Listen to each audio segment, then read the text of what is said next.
그가 어디서 왔는지를 알기에는 오랜 시일이 걸렸어. 어린 왕자는 나한테는 여러 가지를 물어보면서도 내가 묻는 말은 조금도 듣는 것 같지 않았어. 나는 그가 무심코 내뱉는 말로 차츰 모든 것을 알게 되었어. 가령 그가 내 비행기를 처음 보았을 때, 이 물건은 뭐야? 이 물건이 아니라 날아가는 것이란다. 비행기라고 하는 거야.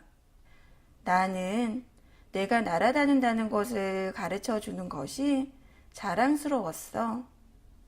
그랬더니 어린 왕자는 소리쳤어. 뭐? 아저씨는 하늘에서 떨어졌어? 응. 하고 나는 겸손하게 대답했어. 야, 그거 참 재미있다. 그러고 어린 왕자는 아주 유쾌하게 깔깔거리며 웃었어. 그것이 몹시도 내 비위를 건드렸어. 나는 사람들이 내 불행을 비웃는 것이 싫어. 어린 왕자는 말을 계속했어. 그럼 아저씨도 하늘에서 왔군. 아저씨는 어느 별에서 왔어? 나는 그의 신비로운 존재를 알아내는데 어떤 서광이 비춤을 깨닫고 황급히 물었어. 그럼 너는 다른 별에서 왔어? 그러나 그는 내 말에는 대답도 없이 비행기를 들여다보면서 머리를 끄덕였어. 하긴 이런 걸 타고 그리 멀리서 오지는 못했겠군. 그러더니 올해 무엇인가 곰곰이 생각하고 있었어. 그리고 나서 내가 그려준 양을 주머니에서 꺼내더니 보물처럼 열심히 들여다보았어. 넌 어디서 왔니? 내 집은 어디야? 내 양을 어디로 가져가려고 그러니? 아직도 무엇인가 곰곰이 생각하더니 어린 왕자는 이런 대답을 했어. 아저씨가 준 상자 말이야. 그게 밤에는 양이 집이 될 테니까 됐어. 그렇고 말고. 그리고 내가 얌전하게 굴면 낮 동안에 양을 매둘 고삐도 줄 테야. 말뚝도 주고. 이 제안이 어린 왕자의 마음에 들지 않는 듯 했어.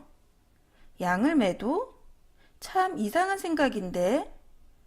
하지만 매두지 않으면 아무 데로나 가버리고 또 길을 잃어버릴 텐데.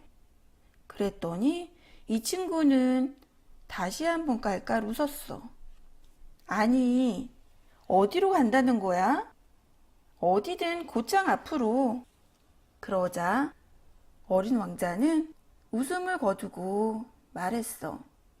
괜찮아. 내 집은 굉장히 작으니까.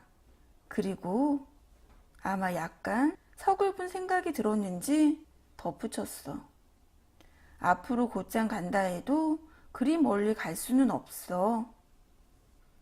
나는 또 한 가지 중요한 것을 알게 되었어. 이 어린 왕자가 살던 별이 집 한 채보다 조금 클까 말까 하다는 것이야.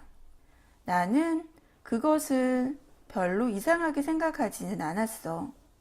지구, 목성, 화성, 금성 같이 사람들이 이름을 붙인 큰 떠돌이 별들 외에도 다른 떠돌이 별들이 수백 개가 있으며 어떤 것은 너무 작아서 망원경으로도 보기가 힘들다는 것을 알고 있었으니까 천문학자가 그런 별을 하나 발견하면 이름 대신 번호를 붙여줘. 예를 들면 소혹성 3251호 라고 부르는 것이야. 나는 어린 왕자가 살던 별이 소혹성 B6125라는 믿을 만한 상당한 이유가 있어. 이 소혹성은 1909년에 터키의 천문학자가 망원경으로 한번 보았을 뿐이야. 이 천문학자는 그때 국제 천문학회에서 자기 발견에 대해 훌륭한 증명을 했어. 그러나 그의 옷 때문에 아무도 그의 말을 믿지 않았어. 어른들은 이런 식이야.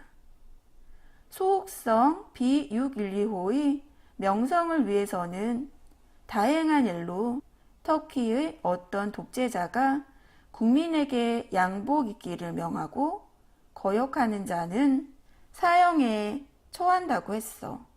이 천문학자는 1920년에 멋진 양복을 입고 다시 증명을 했어.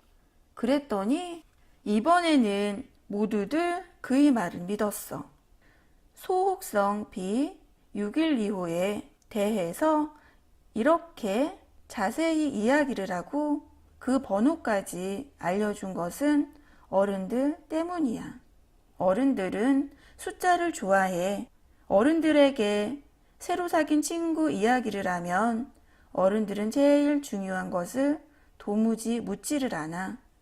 어른들은 그 친구의 목소리가 어떠니? 무슨 장난을 좋아하니? 나비를 수집하니? 이렇게 말하는 일은 절대로 없어. 나이가 몇 살이야? 형제가 몇이야? 몸무게가 얼마야? 그의 아버지가 얼마나 버니? 하는 것이 어른들이 묻는 말이야. 그 대답을 듣고서야 그 친구를 아는 것으로 생각해. 만약 어른들에게 창틀에는 제라늄이 피어 있고 지붕에는 비둘기들이 놀고 있는 아름다운 붉은 벽돌집을 보았다고 하면 어른들은 그 집을 어떻게 생겼는지 상상하지 못해. 10만 프랑짜리 집을 보았다고 해야 그들은 참으로 훌륭하구나 감탄을 해. 어린 왕자가 무척 아름다웠다고 웃었고 양을 가지고 싶어 했고 라는 것이 그가 있었던 증거가 된다? 누가 양을 가지고 싶어 하면 그 사람이 있는 증거가 된다? 어른들에게 말하면 그들은 어깨를 들먹이며 우리를 아이로 취급해. 그러나 그가 떠나온 별은 소혹성 B612호야 라고 하면 그들은 우리 말을 알아들어. 또 여러 가지 질문으로 귀찮게 굴지도 않을 거야. 어른들은 그런 것이야. 그것을 가지고 그들을 나쁘게 생각해서는 안 돼. 어린이들은 어른들에 대해서 아주 너그러워야 해. 그러나 인생을 이해하는 우리들은 당연히 번호 같은 건 대수롭게 여기지 않지. 나는 이 이야기를 옛날 이야기처럼 시작하고 싶어. 옛날에 자기 몸보다 좀 더 클까 말까한 별에서 사는 어린 왕자가 있었습니다. 그 왕자는 친구가 그리웠습니다. 인생을 이해하는 사람들에게는 이것이 훨씬 더 진실한 느낌을 주었을 것이야. 왜냐하면 나는 사람들이 이 책을 건성으로 읽는 것이 싫어. 이 추억을 이야기하자니 많은 설움이 복받쳐 올라. 내 친구가 양을 가지고 떠난 것이 벌써 6해가 돼. 지금 여기에다 그의 모습을 그려보려는 것은 그를 잊지 않기 위해서야. 친구를 잊는다는 것은 슬픈 일이니까. 누구나 다 친구를 가졌던 것은 아니야. 그리고 나도 숫자밖에는 흥미가 없는 어른들처럼 될 수도 있으니까. 내가 그림 물감 상자와 연필을 산 것도 바로 이 때문이야. 그림이라고는 6살 때 속이 들여다 보이는 보아 구렁이 밖에는 그려본 일이 없는 내가 이 나이에 그림을 다시 시작한다는 것은 힘이 드는 노릇이지. 물론 될 수 있는 대로 비슷한 초상을 그려보기는 하겠어. 그러나 꼭 성공하리라고는 생각하지 않아. 이 그림은 괜찮게 되는데 저 그림은 근사하지 않고 키도 조금 틀려. 여기는 어린 왕자가 너무 크고 저기는 너무 작아. 또 옷 빛깔에 대해서도 망설여져. 그래서 이렇게 저렇게 그럭저럭 더듬거려 본다. 끝으로 나는 더 중요한 어떤 부분을 잘 못 그릴 것이다. 그러나 그것은 용서해 주어야 해. 내 친구가 도무지 설명을 해주지 않았기 때문이야. 아마 나도 자기 같은 줄로 생각했던 모양이야. 그러나 나는 불행히도 상자 속에 든 양을 꿰뚫어 보지는 못해. 나도 아마 좀 어른들처럼 된 모양이야. 아마 늙었나 봐.